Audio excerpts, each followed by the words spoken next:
Hey everybody, welcome to Workforce Gaming. I'm Brad here with Doug. Hey. Both PlayStation and Xbox have kind of finally, only a month and a half away, revealed everything about what their plans are for next gen. PlayStation 5 just recently did a showcase kind of showing everything. Xbox dropped a huge bombshell by just flat out going, we're just going to buy Bethesda. Why not? Yeah. In all 8 of their studios, and we're just going to take all that to us right now. So with that in mind, we want to kind of talk through what we think about next gen and where it's going and what these both companies are doing. Mm-hmm. Just to be upfront, we have both already pre-ordered PlayStation 5s. Both of us managed to find one of those somewhere. I know Doug is kind of going back and forth, waffling a little bit. Like, a little bit, yeah. Is it really worth it, especially after seeing some of the stuff that Microsoft's doing? So we're going to start talking about the PS5 showcase, get into a little bit about some of the really, really cool things that Xbox is doing that I think is really forward-thinking compared to PlayStation that I think is just entrenched in traditional, this is how we do it. So let's start with the PS5 showcase where we kind of finally got price, we got dates, we got Final Fantasy 16. Yep. That was kind of the important Demon Souls. How could you forget Demon Souls? Demon Souls, I would be 100% on board with if it played like that demo. Sure. It would be me happy as can be trying this game that I have no interest in, and everybody else being pissed as hell that happened. So sure. But anyway, so what were your thoughts on PS5, kind of that showcase in general? Because again, you pre-ordered like after that. I don't know how much because of that showcase, but yeah. I think this showcase was pretty cool. I think the thing that was like really cool, it did just feel like like just starting with Final Fantasy 16, just like no prompt or anything. It's just like, this is Final Fantasy 16. It was extremely cool. I like the idea of starting with Final Fantasy 16. I think that's just such a neat idea that a conference just opens with a new Final Fantasy. Yep. Final Fantasy 16 like trailer did like nothing for me though. Like I know. I don't know what it was. I think what I'm having flashbacks of 14 because like I played like maybe 10 hours of 14 and like just didn't enjoy that. And it looks, and I'm not saying like graphically it looks like it. It just looks like that setting kind of, scenario setting. Yeah. Look, it was kind of very similar. It's like it's by that group, and I was like, oh, okay, it's kind of neat, but it wasn't just like a oh shit moment. But I mean, did you like that? I mean, I wanted that excitement. I just like didn't have it. I did, and I think because I actually more recently played through 9 again. Sure. Played through a lot of 12. I didn't make it all the way to the end of 12 again when the Zodiac Age came out. So I think having played a little bit more of those more classic fantasy style Final Fantasies, sure, kind of put me more in that mood. So I kind of saw that. I was like, oh, cool. We get this big new next gen that is more that versus 15 where you're like driving your car, going to the gas station. The more modern take on Final Fantasy, especially between that and 7. I think going back to that real classic fantasy setting made me really excited. I loved the way they were using all the summons and everything. Oh, sure. Summons are always sick. And I mean, sure. I'll give you that. Summons are sick. They're going to be great. And just seeing them there and just how big and like it kind of took, I think, some of the things that you saw in 15 with some of those gigantic summons. And it was like, okay, no, we're going to really go crazy with this. Again, I like classic fantasy style things as long as they have an interesting story to tell, and this kind of was hinting that way based on the little bits and pieces that were there. I just feel like any part that like I think the thing starts and you're not sure if it's Final Fantasy, and like every time I was sure it was Final Fantasy, I was like, this looks awesome. Like people riding in on chocobos or like that giant summon stuff. It's like that just looks cool. And then there's just a lot of like people, lords and ladies, talking some Game of Thrones stuff, and I'm just like, it reminded me of like The Witcher and stuff. I just like not my thing. You know what I mean? Yeah, and again, I think that's just your take on like I think you much more prefer the like Final Fantasy 7 like ultra futuristic that kind of type of setting more so than like even 9 fantasy. Is like very stylized though, right? Like 9 is like if you saw a picture of 9 without VV in it, there's still some sort of like unique. There's still like something that's not necessarily Final Fantasy about, but there's something that's like kind of unique about the architecture and that sort of thing. And this one just looked like very, I don't know, very like old age villagey. Yeah, very traditional medieval. It wasn't like a Final Fantasy spin on medieval stuff. It was medieval stuff with some Final Fantasy stuff that's thrown in. And it's like I don't want to be too down on it because it was pretty cool. But it wasn't like my heart burns for this. Not nearly as close. Like the scene, I'm thinking of the scene in the Final Fantasy 15 trailer where the car's driving, and this actually didn't happen in the game, but they're driving by the giant tortoise, Oh yeah, like in the car. Like that was such a cool, like, what is Final Fantasy 15? And this one, it's like, oh, they're going back to their roots, sort of thing. It wasn't like something new. And kind I get of thing. that. I mean, I guess I'm more excited for Final Fantasy 7 too. I get that, but again, I think just in my mind that back to the roots, like you said, is I like that mentality of it's been a while since we've had that back to the roots Final Fantasy between 7, between 15. Most of the back to the roots stuff has been in 14, which I'm not an MMO person, so I just kind of avoided. So it was just nice to kind of go, okay, we're going to try this out. Let's go back to classic Final Fantasy. Yeah. And from what I understand, the Final Fantasy 14 story is amazing. Yes. So it seems like that will be really cool at 16. Yeah, for sure. The only other one I think that really caught our attention that was a new thing that we didn't know about, Demon Souls, you mentioned. I think you literally pre-ordered based on Demon Souls. I did not. No, I did not during the presentation, because during the presentation, I thought it looked pretty cool. Yeah. But then I went back and rewatched the trailers on my TV with like the 4K 60 FPS. It's like, oh, I see the PS5 now, sort of thing. I get it now, because like when I watched the Demon Souls stuff, I was like, oh, that 60 frames per second trailer looks insane. And I just have I bought a 4K TV like maybe like last year. So just like seeing, 4K 60 FPS, I was like, this looks absolutely insane. At those and I remember I played a lot of Demon Souls. I was like, oh, I remember this section. It looks so good. Yeah. Yeah. And I tried to convince you it was cool. I don't like Souls games. I'm sorry. There's nothing. Sure. No, until you change the gameplay, you can show me the coolest monsters in the coolest world. I'm not going to play it. Did the Miles stuff do anything for you or no? The what? Because I know you're really hopped on that. The what? Miles. Did the Miles stuff? Yeah. I actually thought and I feel like this comparison is way overblown at this point, but I feel like they sold it so similar to Lost Legacy. Because if you remember back to the initial Lost Legacy trailer, it was, I don't remember who it was. I think it was Chloe was walking through the thing and you couldn't tell who it was. And at the end, you get the big gameplay reveal and she jumps into gameplay. Oh, sure. You have the same thing, but I mean, you obviously know it's Miles in this where he's just walking through and then you get that big gameplay reveal. So it's almost just... Yeah. I like the comparison and trailer there, but I like the walking around. I like that that's back. The thing that got me where I was like, okay, this is cool, is when he gets into the fight on the bridge and the music pops in. Oh, yeah. And it's just such a good music track where compare that with like the other one. And it's I think it accurately showed off kind of this little bit of a different attitude between Miles and Peter. Like, we're going to embrace a lot of the things that make Miles Miles. And it's not just going to be well, you're still playing Spider-Man, but pretend it's Miles under there. You know what I mean? It's like, we're going to do things to embrace what makes Miles different than Peter. I guess my question is specifically with the Miles stuff. So they did announce it for PS4. So what, I guess to me, Demon Souls on PS5, I want a PS5 essentially just to play Demon Souls. But to you, like, I feel like the game that you're getting a PS5 for is Miles, but you can play Miles on PS4. Yeah. So what's your what's your game? So my thing with this is, over the course of the next year or two, there are going to be a ton of games I'm going to want to play on this PS5. Sure. I can pay the $500 now and just have it. Or I can wait 6 months and pay the $500 then, and then I'm 6 months short on time that I would enjoy my PlayStation 5. Oh, that's a good point. Like, okay, sure. Best case scenario is I wait a year and I buy it next holiday, and instead of paying $500 for the PlayStation plus $50 for Miles, I'm paying $500 for the PlayStation with a bundled God of War, and I save $70 for not playing PlayStation 5 all year. So mine is more I'm looking forward to what's coming. I like the idea. I don't have a Pro, so some of these things just having that little extra boost in them. That's really what I'm looking at. It's not necessarily that, which feels weird. And I think especially when we start talking about Xbox, there's very little like, I am buying this because this game is coming out. Yes. Immediately.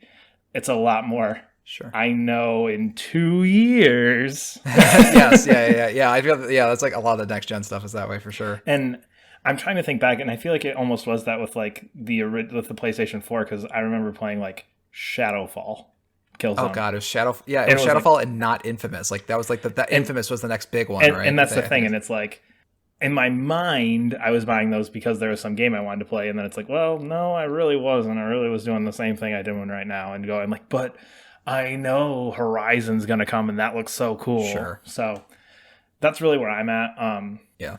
Yeah. And I think if there's any PS4 releases too, then you can still play this on PS5. Where if you Exactly. did PS3 to PS4, you couldn't play your PS3 games anymore, so you had like Exactly. less to.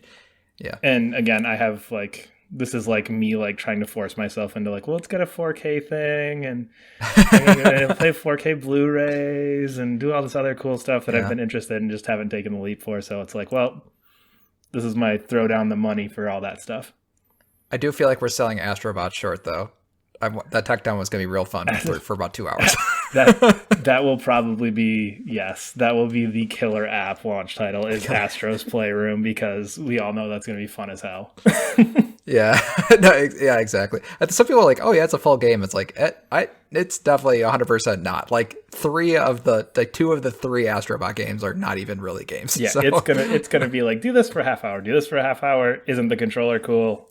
Yes, it is. Yeah. All right, go play Miles. And kind of move on. Was there anything else from the PlayStation stuff that kind of stuck out to you? I mean, we can talk about price and stuff, but I don't know if that's interesting at this point. Is there anything else specifically from that? So, didn't even talk about God of War. I mean, God of War in my mind right now is not coming in 2021. That was let's put 2021 on there and pretend like it's coming so people get pumped that it's coming next year. Sure. Don't worry, Santa Monica. We all know it's 2022. It'll be okay. We'll look at May 2022 and it'll be fine. But we're just gonna slip out 2021 right now to get people a little more amped because you don't have gameplay. Yeah, I do feel it was like March 2019 or like January to March of 2019 was like amazing because it's like every game that got delayed in like 2018 got pushed to like the beginning of that year. And I feel like that's what it's gonna be for 2022. Is gonna be like, oh, like Horizon, God of War. Any other like major studios that Sony has that have been working on something, whatever Naughty Dog's working on, like, oh yeah, we'll just pump 2022. But the only other thing that I think stuck out, and I think this is a good transition to Microsoft as well, is the PS Plus collection. Sure. I am a big believer in PS Now. I am one of the 6 people who subscribes to it. And I love it. And I think that that's a cool way to kind of transition into Microsoft here, because I think PS Plus collection, depending on how they use it, because I think initially it's making up for a weak launch lineup. I really think that's what PS Plus collection is right now, is going, shit, we have Miles and Demon Souls. I literally just forget it exists. I'm that so little funny. Interest in it. But this gives you something to play, because the chances of you having gone through, I play a shit ton of games, and there's like 2 or 3 games on that list. I'm like, oh, I could finally give Days Gone a chance. I know I'm not going to put all 100 hours into Persona 5, but I'll give the first 15 a shot. And I think that PS Plus collection is kind of making up for that weak launch lineup, and at the same time testing the waters for Game Pass. And I think that has a much more Games Pass style approach than PS Now, whereas PS Now I love because it's like, you know what? Screw it. I'm going to play an hour of Dark Cloud. Sure. But I mean, is that not, so that's the thing. Like, I don't understand. It's really weird. I feel like the PlayStation Plus collection was weird to me, because it's like, you guys have PS Now. You can pretend it's Game Pass, right? Like, why can't they just pretend it's Game Pass? Having used both, they're the same thing. It's just PS Now, the catalog that's there is much more back catalog, going back to the PS2 and the PS3. Sure. There are PS4 games there, and there are a lot of the early exclusive. Infamous is there. Killzone Shadowfall is there.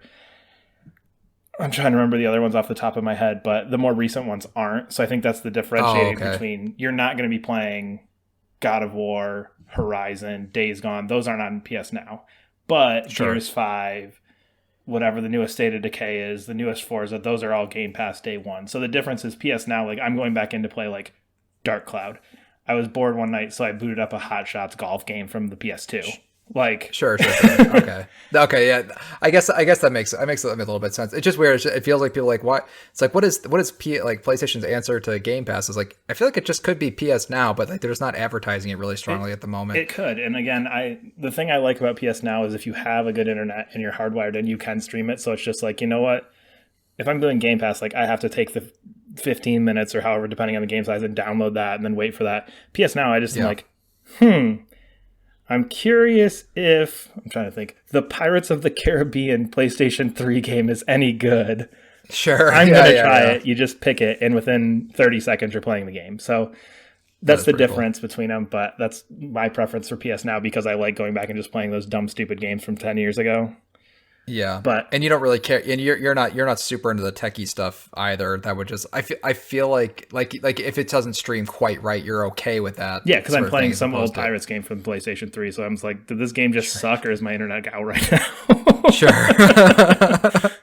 I think the last thing I want to say about the PS Plus collection is like I feel like it's such an awesome, cool thing if you are coming from the Xbox ecosystem Yes. to PlayStation. Yes. Like that is sick. Like that's amazing. And then the thing is, like when I saw that trailer, I was like, I play too many video games. Like I had the same it's thing. doing nothing for me. I had the same thing. Says like literally like Days Gone and Persona 5, I think are the only ones in there that I have not played. I think actually that I have not finished. I think I've finished all the rest of those even. But it was just like, yeah okay, cool. Persona 5. I've almost bought that for like $15 2 or 3 times. Yeah, but now it's I'm like buying it's it not for even the Royal 500 version, so am I even gonna try? I don't know. It's the whole thing. But I do think, because to your point, like it comes down to Game Pass. So if we start talking about Xbox here, Game Pass is their strategy. Yeah. They bought Bethesda for Game Pass. Like that is it. That is the reason that Bethesda is now with Microsoft, is because Game Pass. Yeah. And we didn't necessarily talk about the different models, the digital versus disc, but Xbox is even more so like, here's just a cheap thing for you to buy so that we can get your $15 a month. Yeah. And I think Game Pass is like fucking incredible. Like I think it's absolutely amazing, because the thing I keep going back to is like, I'm buying a PlayStation 5 because of the exclusives. Like I want to play Demon Souls. I want to play, I don't know, whatever. The PlayStation exclusives interest me more just in general than Xbox exclusives. But like on the same hand, like if I buy 2 PlayStation exclusives, that's enough for Game Pass for about a year. Probably more. Yeah, because I think it's $15 a month, but I think you get like a reduced thing if you buy the full year price or whatever. I don't know the Game Pass price. Yeah, I think it's around $10-12 a month. But I was just thinking it's like 2 PlayStation games in a year. While if I had Game Pass, I would have played all of the Xbox exclusives that year plus a huge back catalog, and that's the thing that's getting to me. It's just like Sony really needs to have some sort of like additional thing, because like especially with games being $70, yeah, like that's just a lot of effing money. Yeah. And it sucks because like whatever the Bethesda game is, like I feel like people are like, oh, they're just going to they're going to keep it away from Sony consoles. Like I don't think they're going to keep it away. I don't think they need to. I think they can just release it on a Sony console for $70, and that's enough for people to go to Xbox or buy it. Either way, they're making money. Well, and that's the thing, and is it by releasing it on a PlayStation platform at $70. So let's just take Elder Scrolls 6. You can go, you can get it on your PlayStation 5, but it's going to cost you $70. $15, you can play it for the entire month, or you can, 15 times 4 is 60, times 5 is 75. So for 5 months, which for me personally, I'm probably not going to play it more than that. You get 5 months of Elder Scrolls and all this other stuff. Exactly. The value there is there. And again, I think it's been beaten to death, the whole Netflix versus like everything else model that Xbox is going for. But I think that ultimately is what it comes down to, is Netflix, I think, survives because every 2 to 3 months there is that thing on Netflix that everyone wants to see. Sure. You don't remember the 18,000 other Netflix originals that came out between Stranger Things and Dark. Sure. I'm watching Stranger Things and Dark. And I think that's what Bethesda does, is it goes, really, what we've got is Gears and Halo. We have all these we have all these new studios that we've brought in, but we don't have the names. You know, Double Fine is probably going to make a great game. Double Fine is I was like, what do you Double Fine though is not going to make the game that's going to get 45 million people to play it. You know what I mean? No, yeah. Double Fine is never going to have a game that sells 12 million copies. They're just not. Sure. They're going to be that middle game where it's like, okay, you know what? That Netflix original is here for somebody, not for everybody, but it gets that thing. And I think that's what they're trying to do, is they're going, you know what? We need 2 or 3 of these a year to keep people subscribed. Having Bethesda in there, Bethesda, again, like 8 studios, which I didn't realize they had that many, but there's 8 of them. Yeah. So even if you figure you get 2 a year from these new studios, plus the other internal studios they already have, you're getting those 4 to 5 big pieces that you can go, okay, January, you get your Elder Scrolls. March, you get your Halo. July, you get your Dishonored. You get your, whatever it is. Yeah, I think the one thing I'm kind of like, I get concerned is not the right word, but I'm just like curious about is like, I feel like the games that Microsoft has at least announced as being like their Game Pass games, like their first party Game Pass games, to me seem like the equivalent of a Netflix exclusive, as opposed to like a new movie that comes out in theaters. Yeah. Like they feel, do you know what I mean? Yep. Like they feel like those Netflix, like a Netflix original sometimes, Yeah. with their stuff. And so like, I'm wondering with like Bethesda and stuff, but I'm curious, like, do you think Doom 3 is going to get the budget that Doom Eternal did, like to release it free on Game Pass? Like, I can't imagine. Like, I'm just curious how these games are going to look under the Microsoft umbrella, being built specifically knowing that they're being given for Game Pass. Like, what does that mean? Because I feel like all the Game Pass games we've seen so far were not designed for Game Pass. They came out on Game Pass later. Halo Infinite, I guess, is probably the first one to me that looks like it's designed for Game Pass. It's very clearly like they're going to just keep adding to that game forever, every year or every month, and turn into a Destiny as far as updates go. Yes. So you're always going and going and going and going.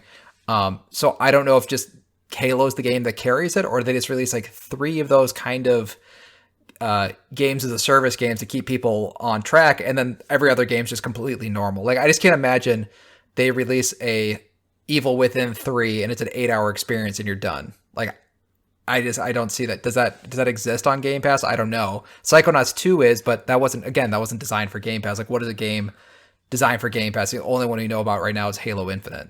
And Sea of Thieves, I'd say, is probably up there too. I was going to say Sea of Thieves, but then you have like Gears 5. Now, Gears 5 comes out at a weird time because that's like as they're really starting to push Games Pass. I don't think Gears 5 entered development as this is going to be free on Game Pass. I think that started out as this is just Gears 5.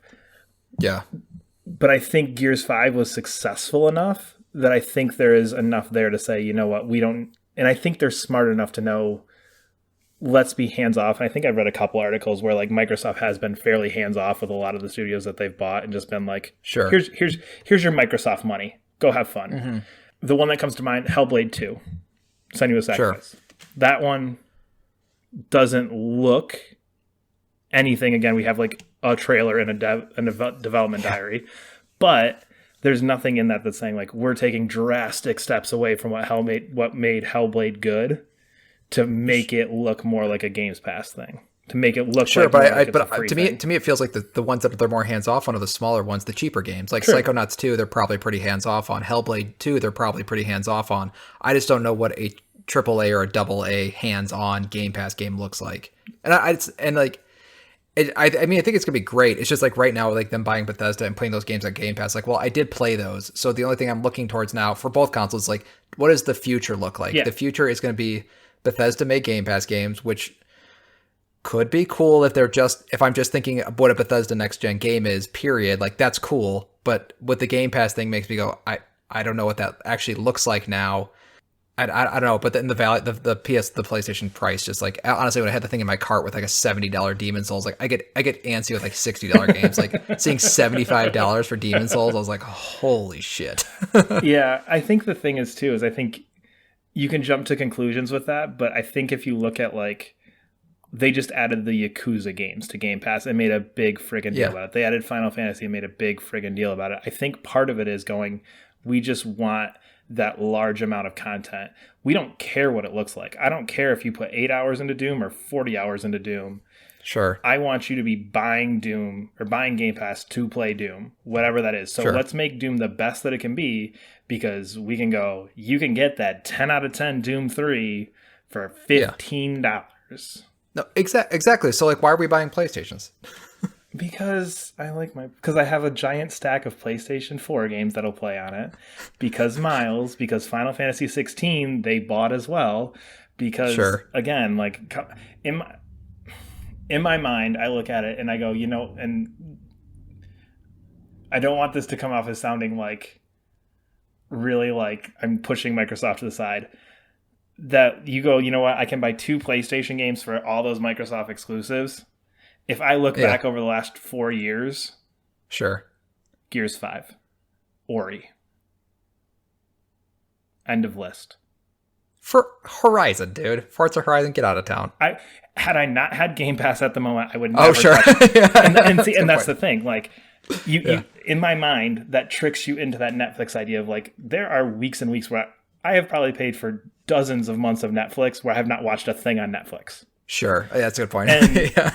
and the things I have watched on Netflix are like, oh god, I'm tired. Screw it. I'll just turn on an episode of The Office before I go to bed. Like, Yeah, was that worth $30 for the last 3 months or something? exactly. And that's the thing is, it's like, yeah, it might budget wise, it looks like such a deal. But then I'm going like, okay, but would I rather play Horizon and God of War this year, or I don't even know. You know what I mean? That's the thing. Like, Yeah.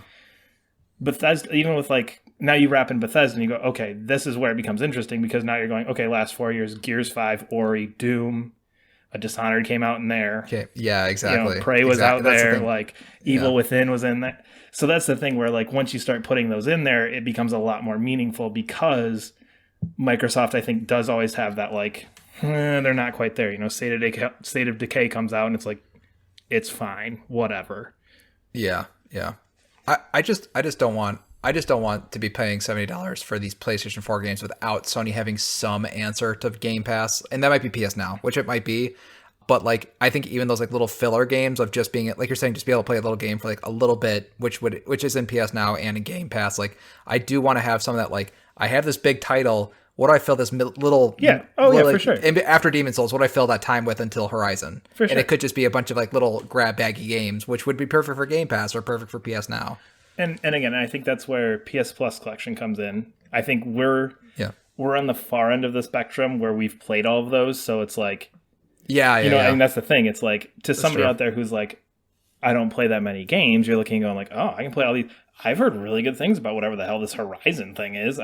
You're some girl who shoots at robot dinosaurs. That looks weird. I guess I'll get, you know what I mean? And I think that's where they're trying to answer it and go, yeah. You've got Game Pass, but like, if you look at like games, like if you look at the games on Game Pass, they're not the ones who everybody is like winning Game of the Year awards.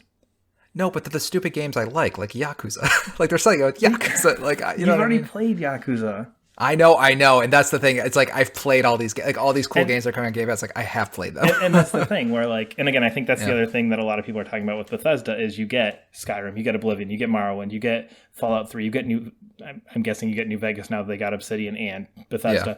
You get all the Doom games, you get all that. So you get that big back catalog. And again, I think that's what PS Plus Collection is trying to do, is going, here's the back catalog you get right away.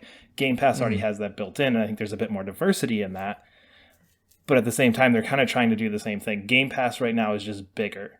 And again, huge PS Now fan. The PS Now collection, like, of games that you can go through is way better than the ones on Game Pass. Just going to throw that outside of like Yakuza and Final Fantasy. But you get like but there's a breadth. I mean, I had PC Game Pass for a while, and I really I liked it a lot. Like, I'll probably end up getting after this whole conversation, I'm probably just getting PC Game Pass anyway. Which, let's be real, I don't know. It was just weird. I think I just had this sort of like, when I was just like looking at my PlayStation, or it was like $675, or no, it was $630. It was something insane. Yeah, it was an insane, stupid number. Because mine was right around 600, and that was with Miles at 50 versus Demon's Souls at 20. So you would have probably been just over 600. With another 20 on top. Yeah. It's going to be interesting, just because I really feel like nothing has been mentioned about PS Now, and the PS Plus collection has like literally no details I can find anywhere other than this list of games is here. So it's like, is that an ever expanding thing? Is that it's there for the lifetime of the PS5? Are we adding to it? Are we subtracting? We don't know what that is. And I think that's the one piece that I'm curious about, because PS Now exists. People are paying for PS Now. I have my PS Now subscription, I think, renewed till like next July. So like, am I just stuck? Oh, PS Now only works on PS4, or am I going to be able to use something with that with PS5? Because they've said nothing.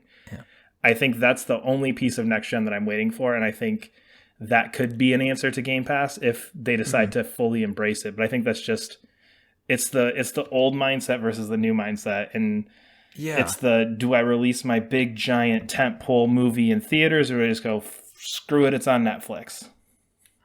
I think the thing that made me the most nervous, and kind of like that old school new school thinking, was like, Final Fantasy 16 is a PlayStation 5 exclusive, and then timed exclusive, and then apparently they were trying to make a deal with Bethesda for the Star one or whatever.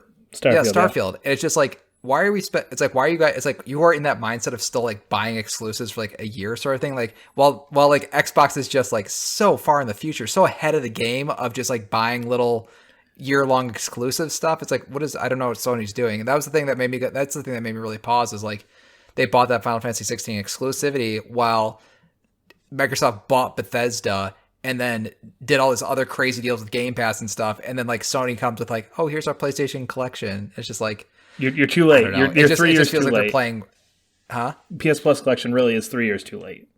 3 years ago, it would have been the most incredible idea you've ever seen. Now it's like, so you saw Game Pass and you're, okay, whatever. This is not Game Pass. Good try. Yeah, and then buying exclusives was like so passe. Well, like 4 years ago. And again, I think two of the issues with that. I think number one, Microsoft has cash like nobody's business. Sony. Sony is not. The money game. Sony is not that. I think you think like video games. You think Sony's been around so much longer, but you have to think Microsoft as a total corporation versus Sony as a total corporation. Like they're not even comparable. Oh yeah. So I think that's the issue. And I think two. I think it comes down to Sony believes in their first party studios. Sony knows, like, we have Naughty Dog, we have Santa Monica, we have Guerrilla, we have these studios that make these powerhouse games. And I think Microsoft is going like, the Coalition did a pretty solid job on Gears 5. Yeah. Playground does good Forza Horizon games, but they've never made a Fable before. Sure, and I think that's where it comes in, is that I think Sony is just like, we just need a gap to fill. We don't have anything for these 4 month period. Let's buy Final Fantasy to stick in there. Whereas I think Microsoft's going like, we want these things to we need more things to keep our people invested. So we need to buy a bigger move to have more things versus just putting in like stopgaps. Like, crap, God of War got delayed. We don't have anything. Let's buy Resident Evil 7 exclusive or Resident Evil 8 exclusive and pop it in here. Let's buy something from Capcom to pop in here. Yeah. Do you think it's going to be awkward that Microsoft owns Elder Scrolls and is also making it an Elder Scrolls killer game? I didn't even think about that. That Obsidian one that looked just like Elder Scrolls. I can't think of the name of it now. I didn't even think about that. I just thought those. I was just thinking about this when we were talking. I was like, because I was thinking how awkward that Fallout New Vegas 2 discussion is going to be. And then on top of that, it could be doubly awkward. It's like, hey, we're also making a game to like rival the other game. You're making Elder Scrolls, and originally we thought we'd be competing with it, so we kind of tried to take what you do and make it better. Exactly. Also, New Vegas people like more than yours, so if you could just slide over those ones to us too. So really, Bethesda, if you could not make Elder Scrolls or Fallout anymore, that'd be great. Yeah, I feel like that Obsidian game just got canceled. I'm curious if it did, and they're like, or they're going to move. Elder Scrolls 6 is not coming out till 2028. So if that game comes out in 2024, like, we'll be fine. Oh yeah, I guess I got Starfield to do first. Exactly. Like, I don't even know how far along they are on Starfield, let alone Elder Scrolls 6 is probably still just that one image of a town that we saw 3 years ago. It was a pretty good image, though. It was a solid image. Well, anyway, I think there's a lot. I think it ultimately comes down to that old way of thinking of like what a console is, and Microsoft's. Yeah. We're going to get subscriptions, and we just want that money coming in. We want that money rolling in. We don't care what you're playing. Just we want that money coming in. But yeah, sticking with your PS5. You have PC. Just play your damn games on PC. I know. I will. Actually, but there's gonna be a point. There's gonna be a point though when an Xbox Series X game comes out that like won't work on my PC. Yeah, jump like in. I think the Medium might be the last game. just get into your Xbox and your PS5. Then you have a PC that does all this. Like you should. We can get the. Well, I don't even talk about the PC, but I have a 1080, and they just announced the 3080. So like, that's a bigger number. I got 2 more years ahead of me, basically. That's a bigger number. Before it's obsolete. PC stuff's confusing. It is. Anyway, ultimately, I think it just comes down to I think you summed it up good, where it's like you get all those things with Game Pass versus your 2 or 3 Sony games, and it just really comes down to what you prefer. So yeah, it's good. It's good. There's some competition this time. I do feel that. I feel like the Xbox One launch was so bad it felt like it took Game Pass the year or 2 for Game Pass to develop, for people to finally go like, oh, Microsoft's trying again. Like, they're actually trying to make a dent in this. So I think the fact that right now there is a legitimately great reason to purchase either one of these is just a win for everybody. Because I think when the Xbox One came out, I think you kind of get that like, really, you're buying the thing with the Kinect? And it was not as good as the PS4, and it cost more. It was nuts. That was insane. Whereas this, it's like, you're buying an Xbox, nice. Like Game Pass, I kind of wish I had access to that. And then, oh, you're buying a PS5, man, it'd be really cool if I could play Demon's Souls. So I think you kind of got both sides there. So anyway, we'll find all this out in about a month and a half. Yeah, well, not all of it, because really nothing that's happens for like 2 years, but in theory, a month and a half. But we are Workforce Gaming. You can follow us on Twitter at Workforce Gaming. Subscribe to us wherever you're listening, and we'll see you later. Bye.